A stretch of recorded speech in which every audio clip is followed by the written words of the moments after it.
I'm going to have some bonuses, because as I'm going through the list, I'm thinking of some things that are not necessities, but it would make your life a whole lot easier. And you know, we all about ease here. So I'm going to give about maybe 2 or 3 bonuses at the end of this 5. Happy Saturday. Today's video, I want to talk about 5 things and some bonuses that I think every new plant parent should have, maybe before they started buying plants, but definitely right after. Not all of these things need to be purchased right away, or even purchased. You can find them around your home, but these are 5 things that I think every new plant parent should have. So let's get started. Okay, so I honestly feel like the best way to learn how to take care of a plant is to propagate a plant. So the first thing on my list is a propagation jar. So I like glass, and this is something that I got from Sam's. This is what was this? Oh, granulated garlic. It's a glass jar. I love glass because glass doesn't hold smells. It doesn't emit any kind of chemicals like some plastics do. It doesn't break down. You can keep this glass forever. So I love glass for that reason. And I got a glass specifically, this is this Old Spice jar, but you want one that has a narrow top and a long body. And the reason being is because when you put a lot of propagations in, especially when you're dealing with plants like this Baltic blue, where you might have a long stem, you need for it to have enough space to get in the water, for the stem to get in the water, but not the leaves in the water.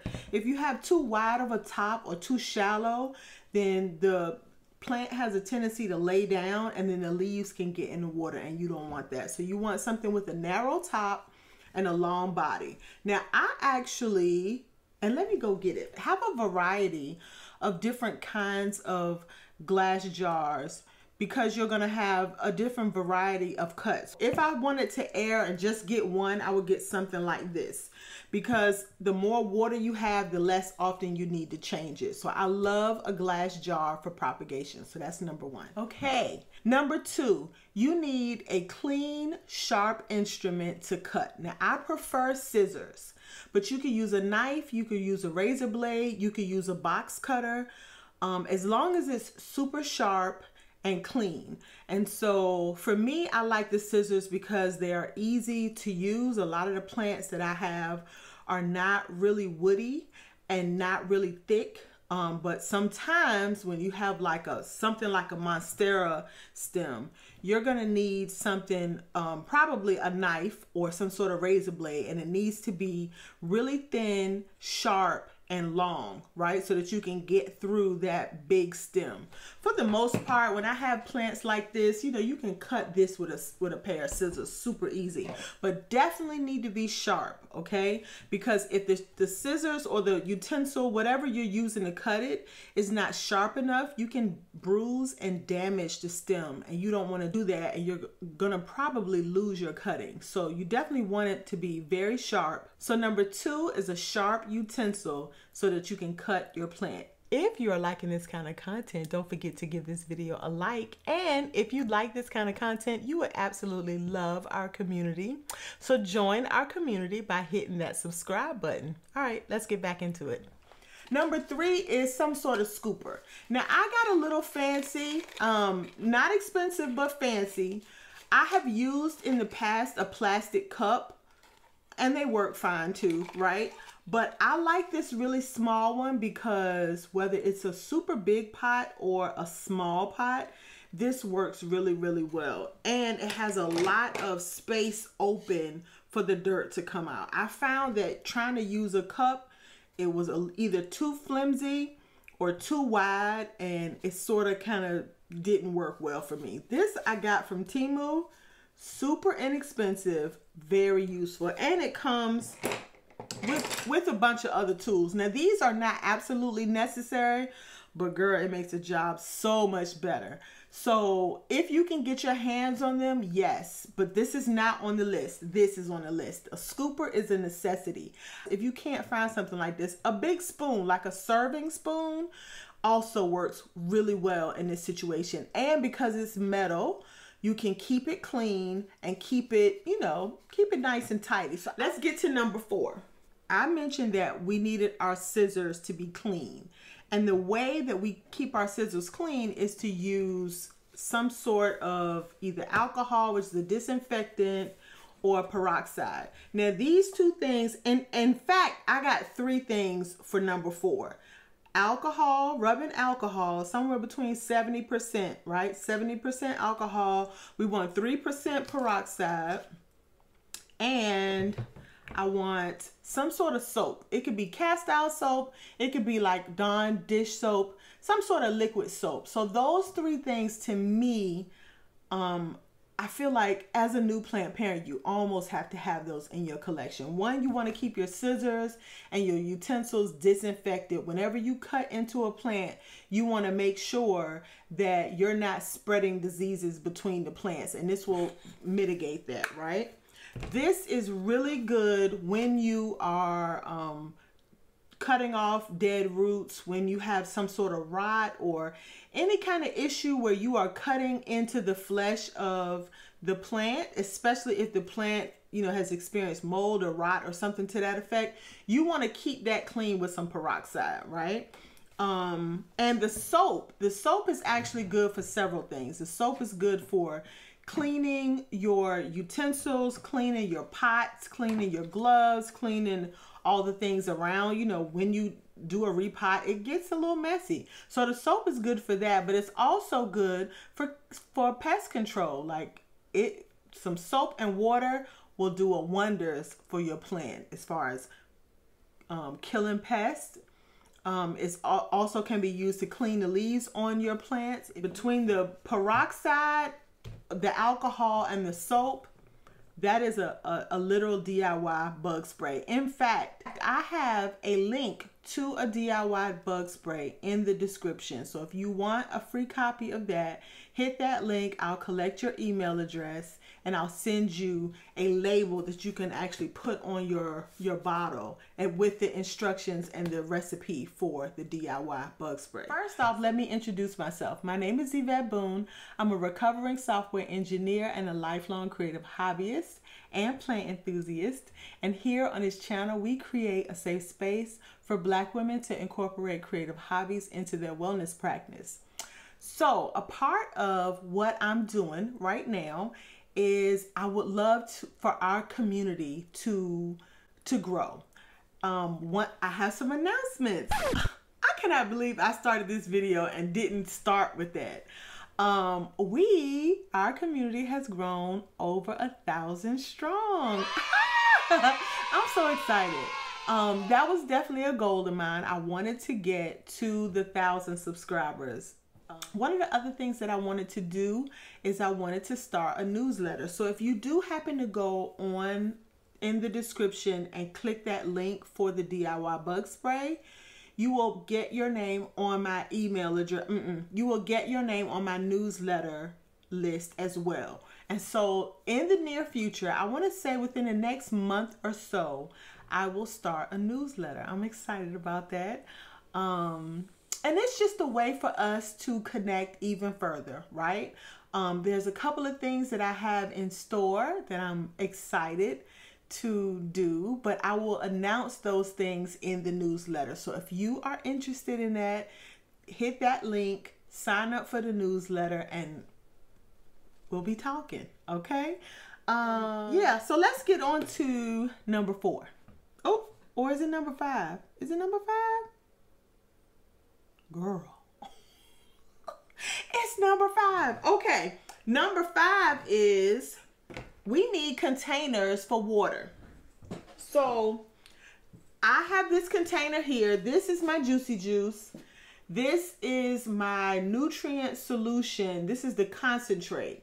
So I use liquid dirt. Liquid dirt requires you to take the concentrate, make a concentrated solution that you then pour into water. I know it's a big thing, but it's not that complicated, but it kind of is. So this is that. So if you use some sort, and you don't have to use liquid dirt. If you notice, I don't even have a nutrient solution on the list. But if you use some sort of dissolvable nutrient solution, you're going to want some sort of jug to mix that in if you wanted to use a liquid version. However, you still need some sort of container to be able to water your plants with. And like I said, you don't have to go out and buy any of these things, but this is a really nice to have. And this is, I still feel like as a plant parent, you need to have a dedicated water jug to water your plants. Now, I will say this much. I have used a cup. I have used a jug, like the jug I just had here. And I will say, I like these type of things better. There's a lot more control over how much water comes out. Every pot is not the same. If I'm watering this size pot right here, you know, if a lot of water comes out, no big deal. But some situations you have, especially if your plants are planted in pond, or you're doing some sort of hydroponics, or even you have a container that doesn't have holes, which I would not advise for a new plant parent. But if you do have that, you want to have a little bit more control over how much water you put in that plant. So I love watering cans like this. This is another Temu purchase, not expensive at all. But you can find these at your big box stores. You can find them online. You can find them at your nursery.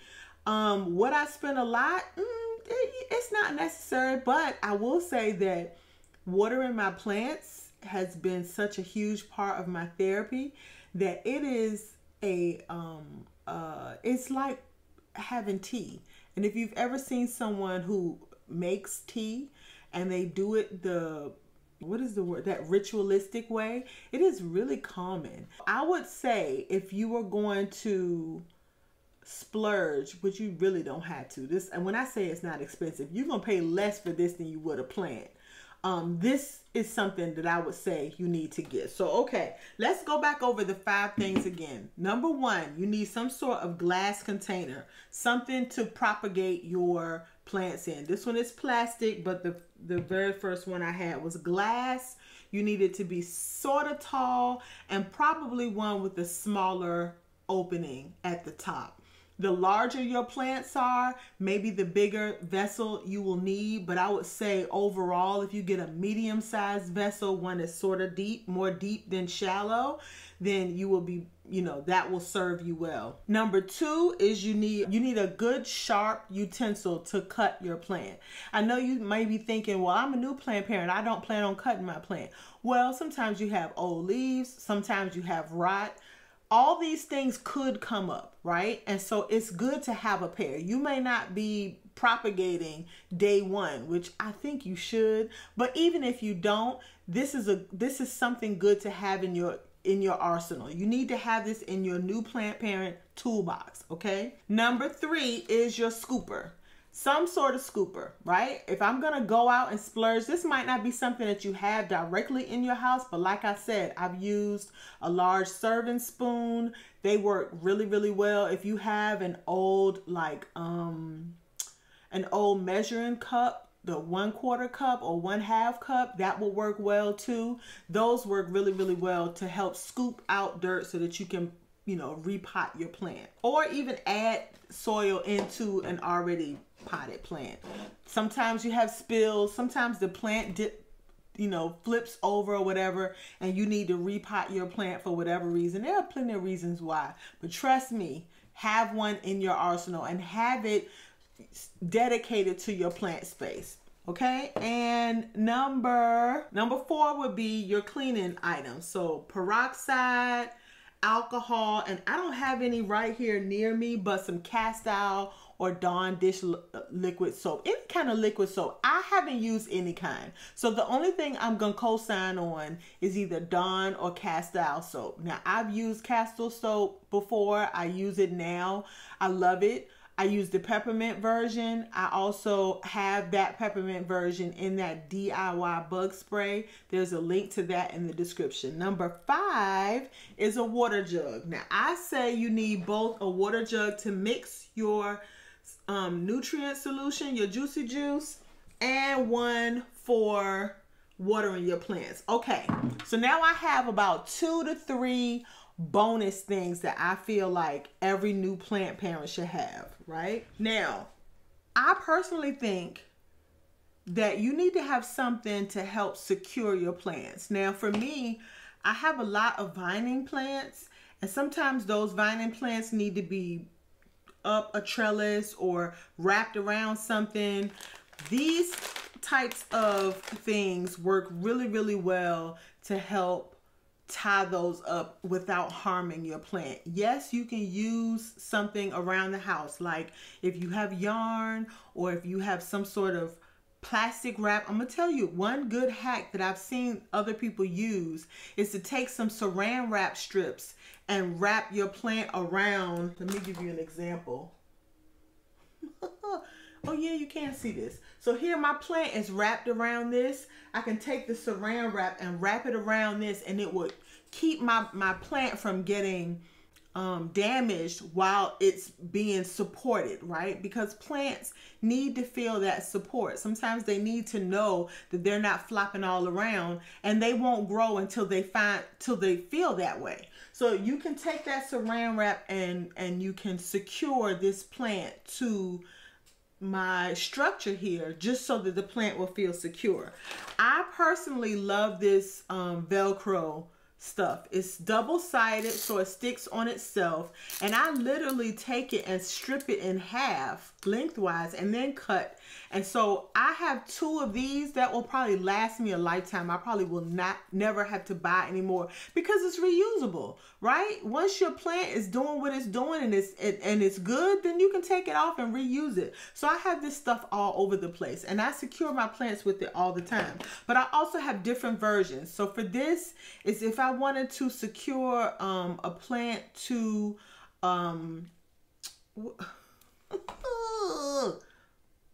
the ring that I put my Hoyas on.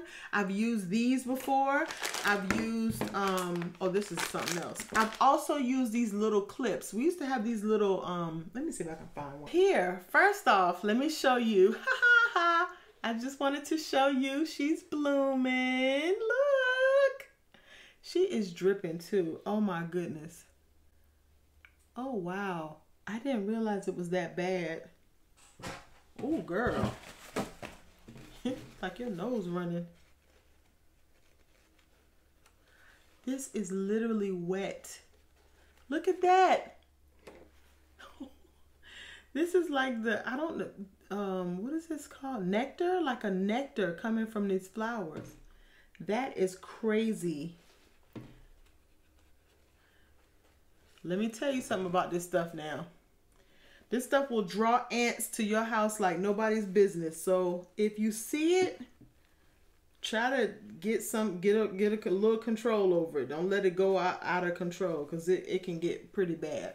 Okay, so see these little clips right here? These little clips work wonders for things just like this. So say for instance, I want to take this and I want this to go up. That's the perfect solution for things like that. So they look like little hair ties, but they sell them in the plant community. You can also use the hair version. I have used them before. Matter of fact, now these came from a plant shop and they're all green, but I have used the other ones before. And they're definitely good for like flowering plants, because you want to pull the flower up so that you can see it. If I wanted to secure this, you know, up so that I can see the plant, see the flower, that would be nice. Okay, number 2 bonus. This is what I use as a prop box, right? It's a sealable prop box.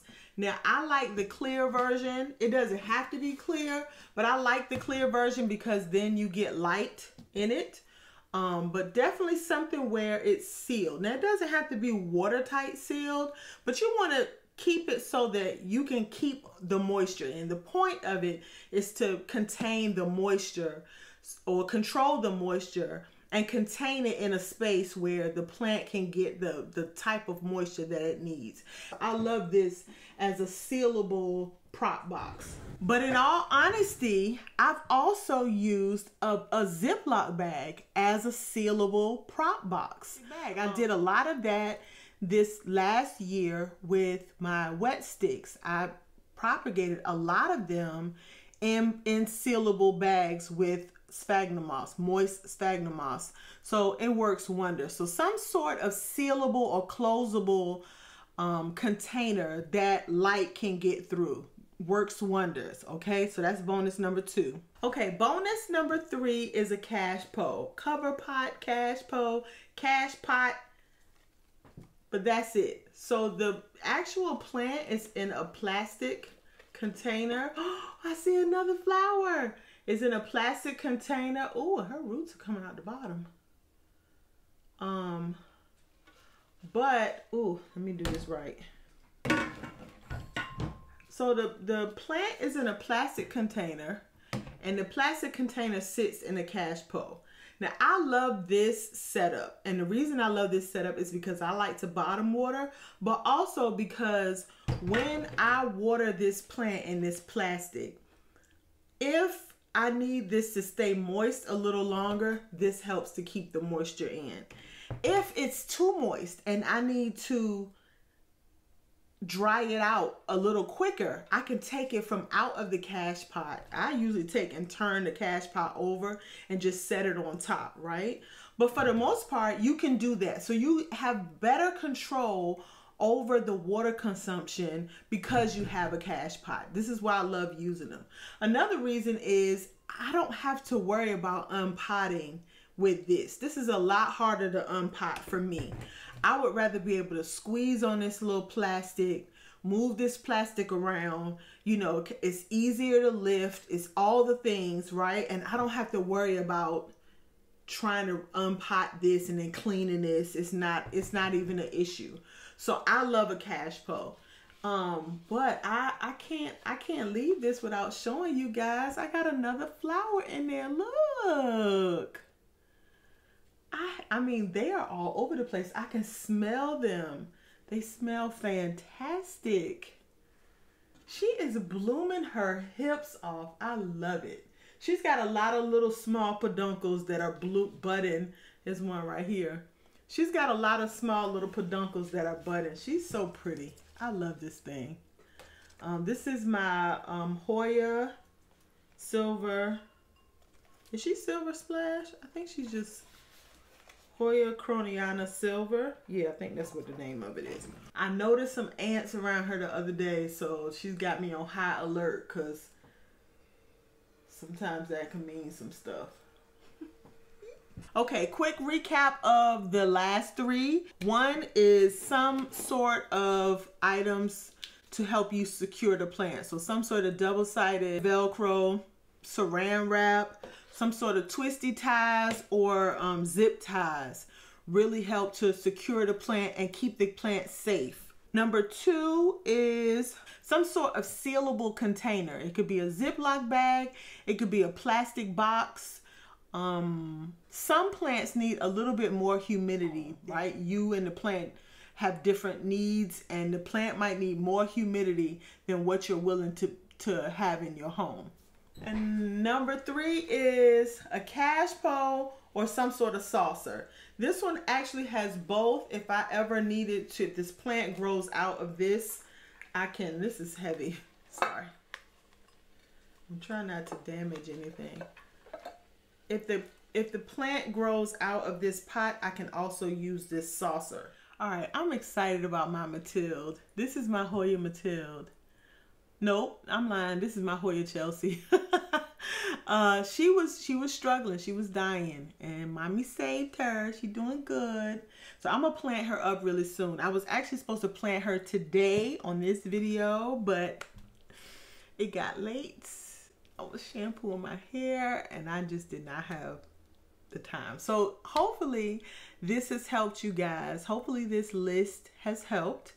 For those new plant parents who are in the process of, getting your home prepared for your plants, or you already have your plants, but the first thing you did was bought plants, and you know, you haven't thought about, well, what do I need to do to da da da da da.